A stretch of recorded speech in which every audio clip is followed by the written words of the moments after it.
And now to the United States, where infighting has broken out within the Democratic Party as a result of perceived anti-Semitic statements from one of their own members. Who happens to be one of the first Muslim women to serve in Congress. House Democrats will introduce a resolution tomorrow condemning anti-Semitism. The text will not mention Minnesota Representative IIhan Omar by name, but the rebuke is seen as a response to a comment she made on Sunday.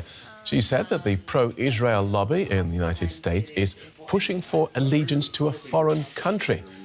This is the latest in an ongoing struggle between the Democratic leadership and a small number of freshman Democrats who've been vocal about pushing the party further to the left.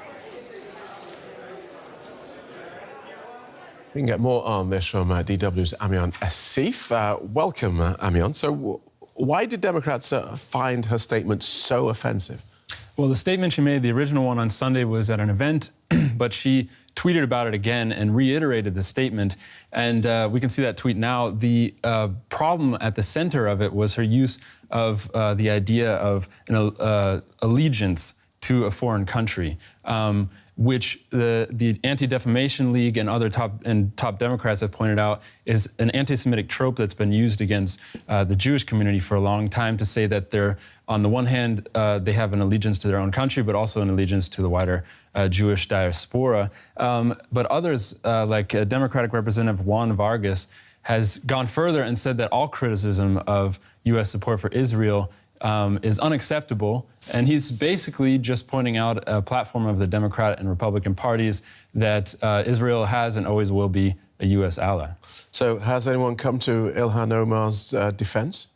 Definitely. There have been a lot of left-wing commentators who have pointed out, also journalists who have pointed out that her comments were not against Jewish Congress people, but against any congressperson who supports Israel because of the money they get from the pro-Israel lobby in the U.S. She also has support from a core group of other Democratic congresspeople who came in on the Democratic wave that happened in the last elections. Young, progressive congresspeople who have come to her support and said, actually, she's being attacked because she's Muslim, which adds another element to this whole story.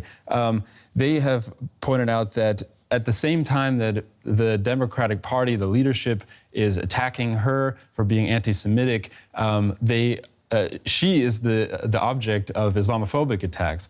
There's a picture circulating online of actually a poster that was at a Republican event in West Virginia, an official Republican event, that links her to 9/11. Of course, I don't have to say there is no link. The only link that they have there is that she's Muslim.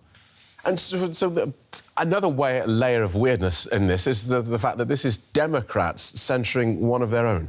That's right. It comes off as strange, but it's no surprise that the Democratic Party is having an internal crisis right now. Maybe not a crisis, but definitely a struggle between two different elements. You have the Democratic leadership, which tends to be more conservative, more centrist, and then you have a new, what some people have referred to as an insurgency of more left-wing people like IIhan Omar, Alexandria Ocasio-Cortez, who are challenging the platform of the Democratic Party, and there's resistance. And so how is this going to affect IIhan Omar? Well, the resolution is mostly symbolic. Like I said, it doesn't mention her by name. President Donald Trump has called for her to resign. Other members of Congress have said that she should step down from the Foreign Affairs Committee. That's also not likely to happen. She's been pushing.